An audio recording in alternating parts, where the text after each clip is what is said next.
Welcome to the Daily Chronological Bible. My name's Hunter, and we are reading through the Bible in chronological order as a single story. And that story is all about Jesus. It is a revelation of Him, and He has revealed to us the heart of the Father. Today is May the 20th.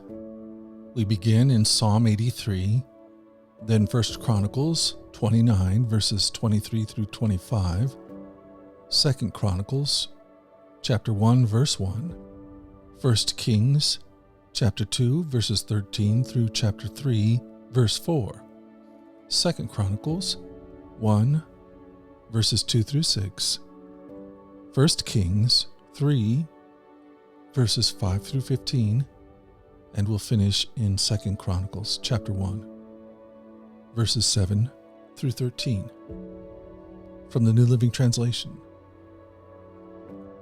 Psalm 83, a song, a psalm of Asaph. O God, do not be silent, do not be deaf, do not be quiet, O God. Don't you hear the uproar of your enemies? Don't you see that your arrogant enemies are rising up? They devise crafty schemes against your people. They conspire against your precious ones. Come, they say, let us wipe out Israel as a nation. We will destroy the very memory of its existence. Yes, this was their unanimous decision. They signed a treaty as allies against you. These Edomites and Ishmaelites, Moabites and Hagrites, Gibeonites, Ammonites and Amalekites, and people from Philistia and Tyre. Assyria has joined them too and is allied with the descendants of Lot. All the officials, the warriors, the sons of King David pledged their loyalty to King Solomon. And the Lord exalted Solomon in the sight of all Israel, and he gave Solomon greater royal splendor than any king in all Israel before him. Solomon, son of David, took firm control of his kingdom, for the Lord his God was with him and made him very powerful. One day Adonijah, whose mother was Haggith, came to see Bathsheba, Solomon's mother. "Have you come with peaceful intentions?" she asked him. "Yes," he said, "I come in peace. In fact, I have a favor to ask you." "What is it?" she asked. He replied, "As you know, the kingdom was rightfully mine. All Israel wanted me to be the next king. But the tables were turned, and the kingdom went to my brother instead. For that is the way the Lord wanted it. So now I just have one favor to ask you. Please don't turn me down." "What is it?" she asked. He replied, "Speak to King Solomon on my behalf, for I know he will do anything you request. Ask him to let me marry Abishag, the girl from Shunem." "All right," Bathsheba said. "I'll speak to the king for you." So Bathsheba went to King Solomon to speak on Adonijah's behalf. The king rose from his throne to meet her, and he bowed down before her. When he sat down on his throne again, the king ordered that a throne be brought for his mother, and she sat at his right hand. "I have one small request to make of you.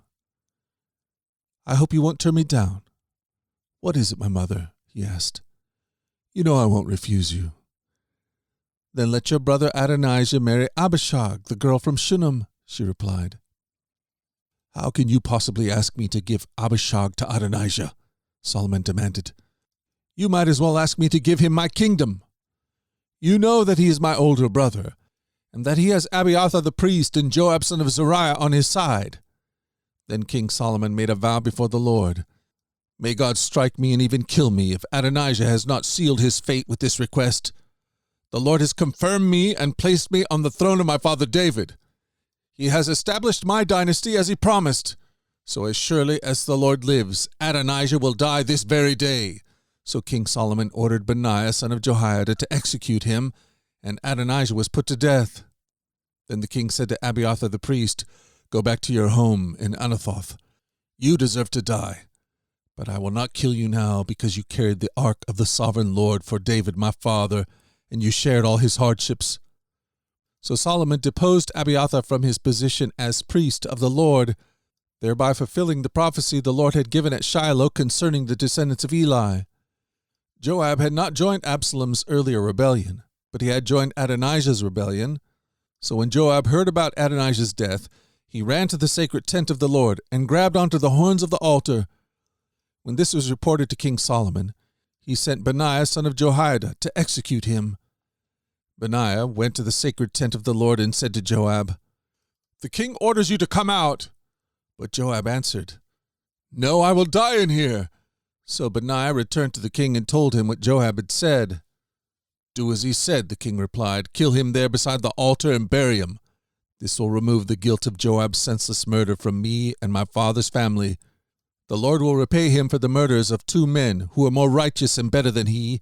For my father knew nothing about the deaths of Abner son of Ner, commander of the army of Israel, and Amasa son of Jether, commander of the army of Judah. May their blood be on Joab and his descendants forever. May the Lord grant peace forever to David, his descendants, his dynasty, and his throne." So Benaiah son of Jehoiada returned to the sacred tent and killed Joab. And he was buried at his home in the wilderness. Then the king appointed Benaiah to command the army in place of Joab, and he installed Zadok the priest to take the place of Abiathar. The king then sent for Shemaiah and told him, "Build a house here in Jerusalem and live there, but don't step outside the city to go anywhere else. On the day you so much as cross the Kidron Valley, you will surely die, and your blood will be on your own head." Shemaiah replied, "Your sentence is fair. I will do whatever the Lord the king commands." So Shemaiah lived in Jerusalem for a long time. But 3 years later, 2 of Shemaiah's slaves ran away to King Achish, son of Maacah of Gath. When Shemaiah learned where they were, he saddled his donkey and went to Gath to search for them. When he found them, he brought them back to Jerusalem. Solomon heard that Shemaiah had left Jerusalem and had gone to Gath and returned. So the king sent for Shemaiah and demanded, "Didn't I make you swear by the Lord and warn you not to go anywhere else, or you would surely die? And you replied, 'The sentence is fair, I will do as you say.' Then why haven't you kept your oath to the Lord and obeyed my command?" The king also said to Shemaiah, "You certainly remember all the wicked things you did to my father David. May the Lord now bring that evil on your own head.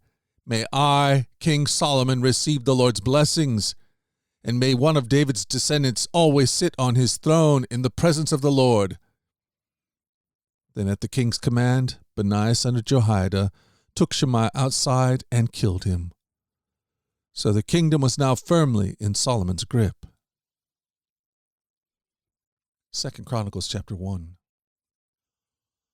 Solomon, son of David, took firm control of his kingdom, for the Lord his God was with him and made him very powerful. Solomon called together all the leaders of Israel, the generals and captains of the army, the judges and all the political and clan leaders. Then he led the entire assembly to the place of worship in Gibeon, for God's tabernacle was located there. This was the tabernacle that Moses, the Lord's servant, had made in the wilderness. David had already moved the ark of God from Kiriath-Jearim to the tent he had prepared for it in Jerusalem. But the bronze altar made by Bezalel son of Uri and grandson of Hur was there at Gibeon in front of the tabernacle of the Lord. So Solomon and the people gathered in front of it to consult the Lord. There in front of the tabernacle, Solomon went up to the bronze altar in the Lord's presence and sacrificed 1,000 burnt offerings on it. That night the Lord appeared to Solomon in a dream, and God said, "What do you want? Ask, and I will give it to you." Solomon replied, "You showed great and faithful love to your servant, my father David, because he was honest and true and faithful to you. And you have continued to show this great and faithful love to him by giving him a son to sit on his throne. Now, O Lord my God, you have made me king instead of my father David, but I am like a little child who doesn't know his way around. And here I am in the midst of your own chosen people, a nation so great and numerous they cannot be counted. Give me an understanding heart so I can govern your people well and know the difference between right and wrong. For who by himself is able to govern this great people of yours?" The Lord was pleased that Solomon had asked for wisdom. So God replied, "Because you have asked for wisdom in governing my people with justice, and have not asked for a long life or wealth or the death of your enemies, I will give you what you asked for. I will give you a wise and understanding heart, such as no one else has had or ever will have. And I will also give you what you did not ask for, riches and fame. No other king in all the world will be compared to you for the rest of your life. And if you follow me and obey my decrees and my commands as your father David did, I will give you a long life." Then Solomon woke up and realized it had been a dream. He returned to Jerusalem and stood before the ark of the Lord's covenant, where he sacrificed burnt offerings and peace offerings. Then he invited all his officials to a great banquet. That night God appeared to Solomon and said, "What do you want? Ask and I will give it to you." Solomon replied to God, "You showed great and faithful love to David my father, and now you have made me king in his place. O Lord God, please continue to keep your promise to David my father, for you have made me king over a people as numerous as the dust of the earth. Give me the wisdom and knowledge to lead them properly, for who could possibly govern this great people of yours?" God said to Solomon, "Because your greatest desire is to help your people, and you did not ask for wealth, riches, fame, or even the death of your enemies or a long life, but rather you asked for wisdom and knowledge to properly govern my people, I will certainly give you the wisdom and knowledge you requested. But I will also give you wealth, riches, and fame such as no other king has had before you or will ever have in the future." Then Solomon returned to Jerusalem from the tabernacle at the place of worship at Gibeon, and he reigned over Israel.